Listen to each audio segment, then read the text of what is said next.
దేశవ్యాప్తంగా ఉన్నటువంటి అన్నదాతలందరికీ ఆర్థికంగా అభివృద్ధి చెందాలనేటువంటి ఉద్దేశంతోనైతే కేంద్ర ప్రభుత్వము పీఎం కిసాన్ సమ్మాన్ నిధి యోజన అనేటువంటి పథకాన్ని ప్రారంభించినటువంటి విషయం మనందరికీ తెలిసిందే.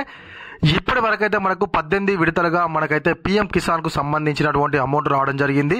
ఇప్పుడు మనకు 19వ విడతకు సంబంధించినటువంటి పీఎం కిసాన్ నగదు కోసం అయితే దేశంలో ఉన్నటువంటి ప్రతి ఒక్క అన్నదాత ఎదురు చూస్తున్నారు. మరి ఈ యొక్క 19వ విడతలో ఎవరికి ఈ యొక్క పీఎం కిసాన్ కు సంబంధించినటువంటి 2000 రూపాయల నగదు అందదు అనే దాని గురించి అయితే ఈరోజు మనము వీడియోలో తెలుసుకుందాము. కేంద్ర రాష్ట్ర ప్రభుత్వాలు అన్నదాతల కోసం అందించేటువంటి కొత్త అప్డేట్స్ కోసం అయితే మన ఛానల్ వెంటనే సబ్స్క్రైబ్ చేసుకొని పక్కనటువంటి గంట సింబల్ నొక్కండి. తప్పకుండా ఒక లైక్ చేయండి. మీరు చేసేటువంటి లైక్ వలన అయితే మన వీడియో చాలా మంది అన్నదాతలకు రికమెండ్ అయ్యి చూసేటువంటి అవకాశం ఉంటుంది. సరే, ఇప్పుడు మనమైతే టాపిక్లోకి వెళ్ళిపోదాము. దేశవ్యాప్తంగా కేంద్ర ప్రభుత్వము 19వ విడత పీఎం కిసాన్ నగదు అయితే ఫిబ్రవరి 24వ తేదీనైతే అకౌంట్లలో జమ చేస్తుందని చెప్పేసి మనకు కేంద్ర వ్యవసాయ శాఖ మంత్రి గారు అయితే చెప్పడం జరిగింది.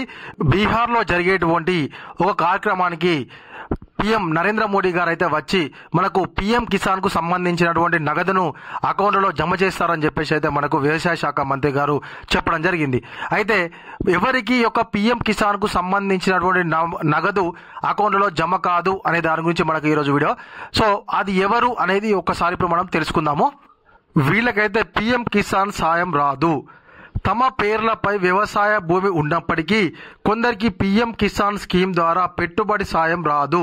అందులో ప్రధానంగా రాజ్యాంగపరమైనటువంటి పోస్టుల్లో ఉన్నవారు, గతంలో సేవలు అందించిన వారు అనర్హులు. మాజీ ప్రస్తుత మంత్రులు, ఎంపీలు, ఎమ్మెల్యేలు, ఎమ్మెల్సీలు, మేయర్లు, జిల్లా పంచాయతీ చైర్మన్లు అనర్హులు. కేంద్ర రాష్ట్ర ప్రభుత్వాలు, ప్రభుత్వ కంపెనీలు, ఆటోమేటిక్ బాడీ, లోకల్ బాడీ ఉద్యోగాలకు అర్హత ఉండదు. 10,000కు పైగా పెన్షన్ అందుకుంటున్న వారు, ఆదాయ పన్ను చెల్లించేవారు, డాక్టర్లు, ఇంజనీర్లు, లాయర్లు, సీఏలు, ఆర్కిటెక్టులు పీఎం కిసాన్ సాయం రాదు. ఎవరైతే ఇప్పుడు నేను చెప్పానో వీళ్ళందరికైతే పీఎం కిసాన్ కు సంబంధించినటువంటి నగదు రాదు అని చెప్పేసి అయితే మనకు కేంద్ర ప్రభుత్వం స్పష్టంగా చెప్పడం జరిగింది. అయితే ఈ నెల 24న అర్హులైనటువంటి అన్నదాతలకైతే పీఎం కిసాన్ కు సంబంధించినటువంటి నగదు అకౌంట్లో జమ అవుతుంది కదా. అందులో కూడా ఎవరికి జమ అవుతుందంటే ఎవరైతే ఈ కేవైసీ చేసుకున్నారో వారికి మాత్రమే పీఎం కిసాన్ కు సంబంధించినటువంటి 2000 రూపాయల నగదు అనేది జమ అవుతుందని పదే మనకైతే కేంద్ర ప్రభుత్వము మరియు అధికారులు అయితే చెప్పడం జరుగుతుంది. ఎవరైతే ఈ కేవైసీ చేయించుకున్నటువంటి వాళ్ళు ఉంటారో వాళ్ళకు అయితే ఈ యొక్క పీఎం కిసాన్ నగదు రాదు అని బరాబర్ చెప్పడం జరిగింది. కాబట్టి తప్పకుండా ఎవరైతే అన్నదాతలు ఇంకా ఈ కేవైసీ చేయించుకోలేదో వాళ్ళైతే వెంటనే ఈ కేవైసీ చేయించుకోండి. మీకు 19వ విడతకు సంబంధించినటువంటి నగదు అయితే రావడం జరుగుతుంది. ఇది ఇలాంటి మన వీడియో. ఈ వీడియో కనుక మీకు నచ్చినట్లయితే ఖచ్చితంగా ఒక లైక్ చేయరు, కామెంట్ చేయరు.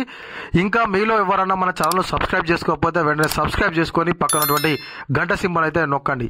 Thank you.